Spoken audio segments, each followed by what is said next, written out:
We chose the theme for Mavericks and its place in the world, not just for purely selfish reasons, being as I'm Scottish and we set it in northern England, northern UK, Scotland, because it's a really diverse and interesting environment we can do a huge amount with. You know, contrary to popular belief, it's not just always raining and grim and grey in Scotland. There's a huge amount to it. You've got the Highlands, the Lowlands, and everything in between. And it gives us a lot to play with in terms of gameplay, and where we can put the players in the kind of situations we can put them in. It just gives us a lot of freedom. We always feel the sort of generic landscapes have already been done a lot in games, and we want to do something a little bit close to home.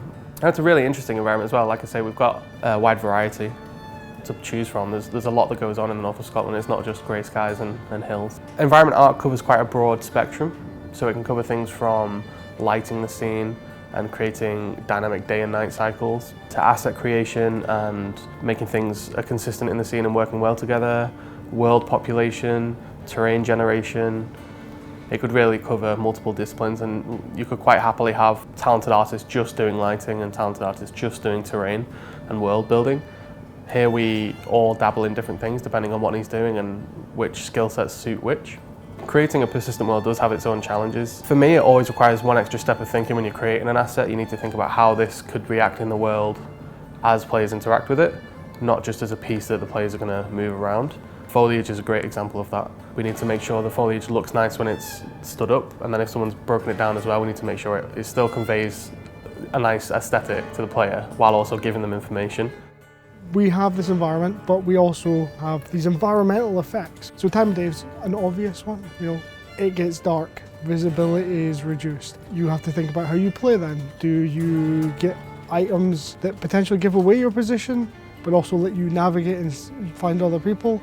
Other items that potentially let you give you an advantage in the dark period. Completely changes up the gameplay dynamic and how the world feels. Just like if you go into a forest in real life at night, compared to going during the day. When it comes to the weather, you know, the weather has such a huge impact on the world in real life, but in the game as well, it's going to have that effect. So we've talked about our world simulation and leaving things like footprints as you walk through, you know, mud and then walk onto concrete.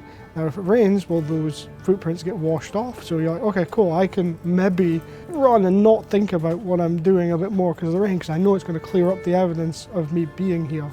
Or maybe, you know, we have more dramatic effects with the rain. Maybe that just makes water levels rise and cuts off and changes where you can go in the world. And we want all those dynamic elements going into it just to make our game world feel more real. To create realism in a game, we want to have realistic assets. I wouldn't say we're a small team, but we're a team that's trying to be efficient. And photo scanning assets and getting photo scanned assets is a really quick way of reaching a quality bar without too much manual labor that goes into it. There's always work that goes into doing that sort of stuff, but photo scanning allows us to get realism quicker and helps with consistency as well. The differences between creating an asset by hand in some software and photo scanning is that photo scanning you would start from photographs. So you would photograph an asset from multiple different directions and run it through software that would then create a 3D render of that based on the images. You would have model information, texture information that you can use to colour the asset.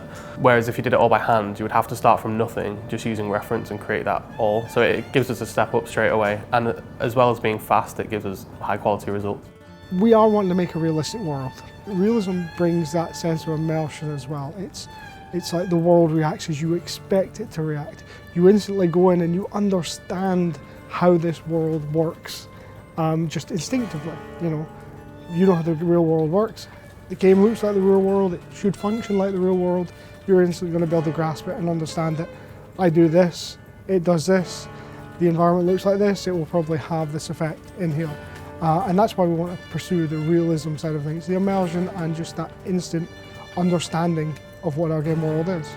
I think the contrast is what we're trying to find with this.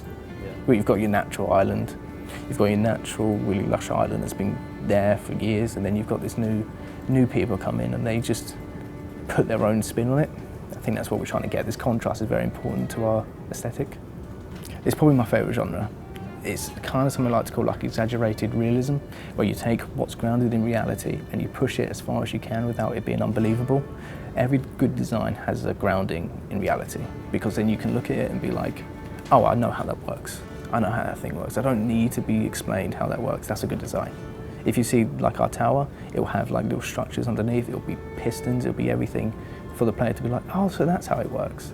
And I think that's really important in our design, that everything we have is grounded, but in a way that it doesn't become stale and boring. There's still that layer of exaggerated realism on top of it. But what really interests me in the games is like the world itself. Like whenever you play a game, whether it's Super Mario, whether it's Halo, you're always transported into a whole different universe with different rules, different architecture, everything is just different. And then it's a really nice escape, and that's what I love. I love being able to make these different worlds so people can just jump in and experience.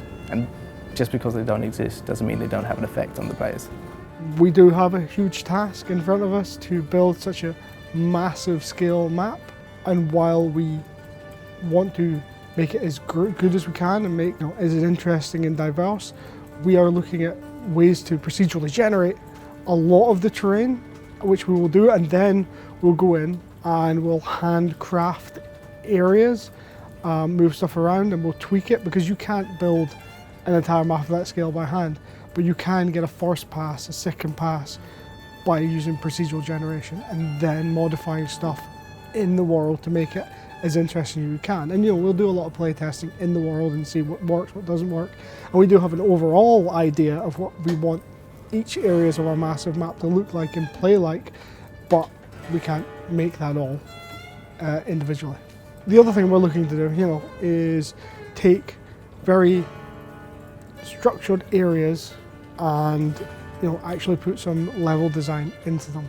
So if you come into a city, we have planned that and we've play tested that city as an area you can play. Now it won't be perfect because your traditional multiplayer map is very rigid. You're blocked in, you're in this area. With us, we've got to come in for different because it's open world.